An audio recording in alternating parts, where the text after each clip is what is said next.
Warning, this contains spoilers for the 2025 Lilo and Stitch live-action remake. Due to the limitations of the live-action format, Lilo, Nani, and David don't look exactly like their original cartoon counterparts. And while Stitch looks the same save for the white fur on his belly, he's also shrunk to the height of a medium-sized dog instead of being as big as Lilo like he was in the cartoon. But despite certain changes to their looks and stories, these core characters appear and act mostly the same way they did in the 2002 film. And though the new movie can't exactly replicate the stunts from the cartoon, the action-driven storytelling more than makes up for the limitations of the remake, and even grounds the characters in their Hawaiian roots. Compared to the Plekeley family, the rest of the cast undergo greater changes.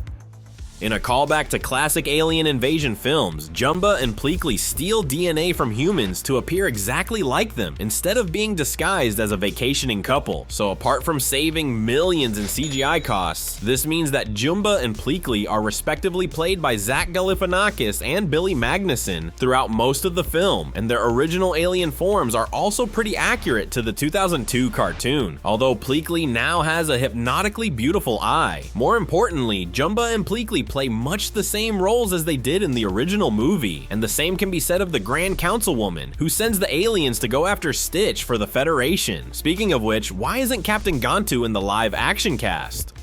While Cobra Bubbles plays a comically intimidating social worker in the original movie, he badly pretends to be one in the remake, where it's also instantly clear that he's actually CIA, and while Bubbles essentially replaces Captain Gantu's antagonist role, the live-action remake also improves the evolution of Bubbles, as an eventual part of Lilo and Stitch's extended ohana, with the main players accounted for. Let's dive into the new cast members.